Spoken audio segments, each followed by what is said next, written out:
was about to happen. I've got the safety glasses on. We got some pop. Let's get to it. So where I left off, I didn't record anything, but where I left off, I started making some of the cold side piping. Basically, sort of like a, I want to say a 70-degree elbow at an angle, and then it goes up to this one, which is going to then go at another angle and into the engine bay.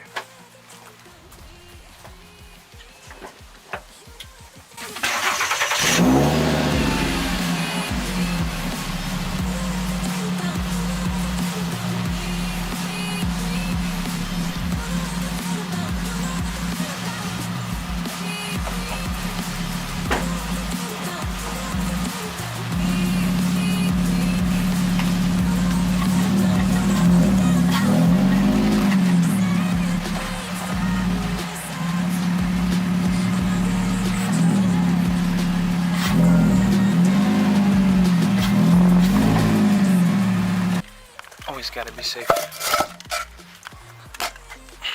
Alright, so here's a rough idea of my work area. I've got some already cut pie cuts here, just in case I need some extra ones. I've got a miter saw here and the metal blade.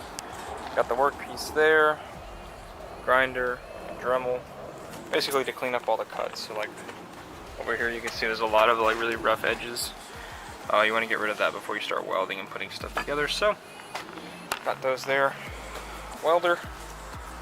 And a couple of little bits here in case I need to do some fine tuning or something. And then I have a drill somewhere that I was using. I'll have to go get it. But yeah, that's basically it. To make the intercooler fit, I had to cut out the bash bar. See, there's some cuts. So normally it would be this deep here, but I cut in, out, across, all the way down there. So now it slides in, and then I made a bracket, as you can see right here. So I've got two pieces of aluminum stock between both up and down, so it keeps support. And I've got a piece of aluminum here that comes out and bolts to the intercooler, so it's nice and sturdy. I think what I'm going to do is put some rubber right here so it doesn't like scratch the hell out of it. I mean, it's just sitting on it, so it's fine. But basically all I need to do now is basically replicate this and put it over here. But yeah, I've been driving it around and it's been just fine. Like, it doesn't rattle, doesn't shake, doesn't move. It just sits there. Here's a general idea what I'm working with here. So here just goes in the intercooler, pretty straight, and then we're about there right now. So where it's gonna sit naturally. I think I kind of want to work backwards now. Basically mock it up as best as I can. Looks about like that. I'm tired of the pain.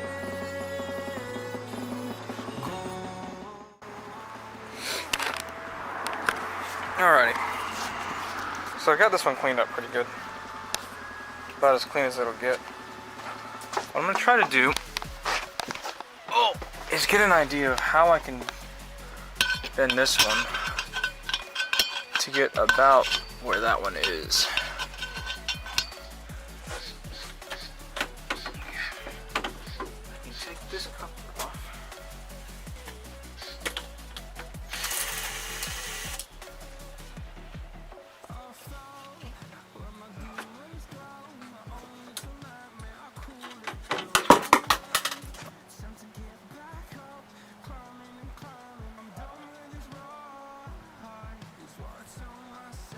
Alright, so I went ahead and did is I marked both on this piece and this piece here where I want to connect them.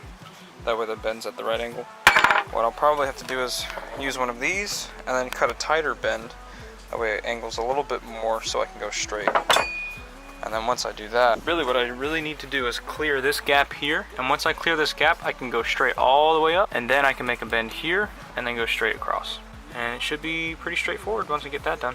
What I probably will do though is measure this out to here to here. That'll give me my straight length, and then I'll start doing a bend here, and then I'll just go straight down, and I'll meet the two after I make that angle. That way I'm not cutting too many pieces at one time. My only fear is that I don't have enough pipe. But I should be pretty close. Yeah, it's gonna be really close.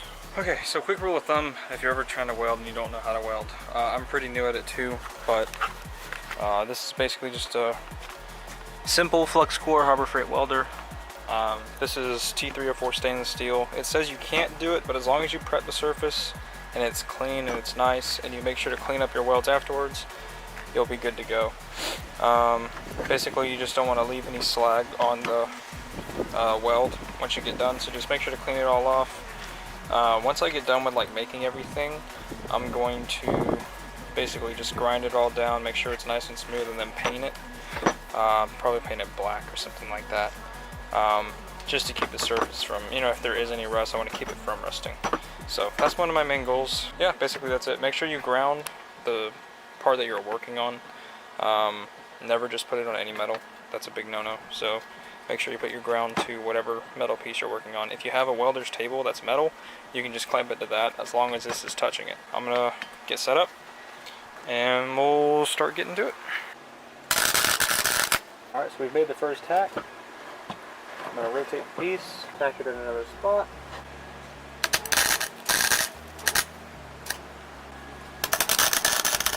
So as a general rule, I like to make 3 tacks on the piece, wherever I'm welding. So I'll make 1, 2, and then 3, because I want to keep it nice and flush. You see how I kind of kept it as close as possible to that line while keeping everything lined up. And then this little gap is really not that bad. That's easy to fill in. Yesterday I had a problem where I think it was on this side right here. The pie cut I made was way too, it's actually this one right here. You can see how thin it is. This one sort of in the middle. But because this one was so thin, when I welded it, it got too hot and it broke the metal apart. So I had to hold it together with my finger and then weld across to bond it back. It was kind of tricky, but you know, as long as you take your time, it'll be pretty simple and easy to do. So what I'm gonna do now is try to prop this camera up somewhere. Ah, a grill, nice.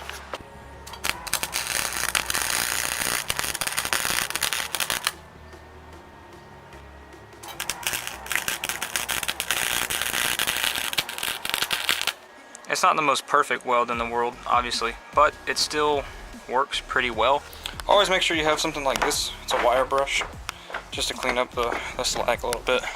Want to make sure you keep the surface nice while you're going through it. Kind of just go across and clean it up real good.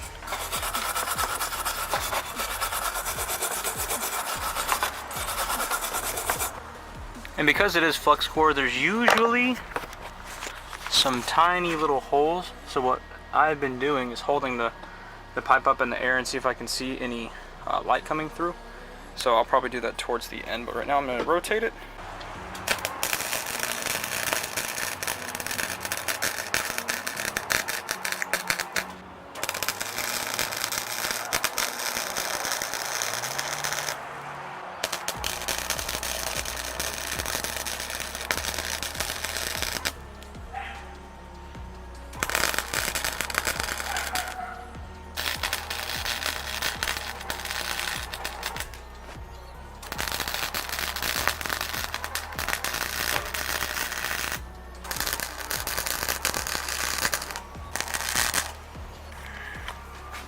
Alright, so now that a new cut has been welded in, pretty sloppy, but we're about to go and clean it up real good with the grinder.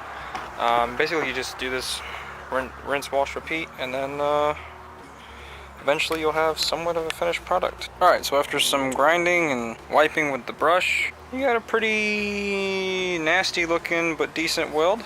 It's nice and strong, you know, no bending, no breaking, there's no holes in it. Went ahead and tested it with the light. You can't see anything through it, so it's pretty solid. Good pass. So now I'm going to try to get measurements on that, and we'll see if we can make it. Okay, so here's where I'm at.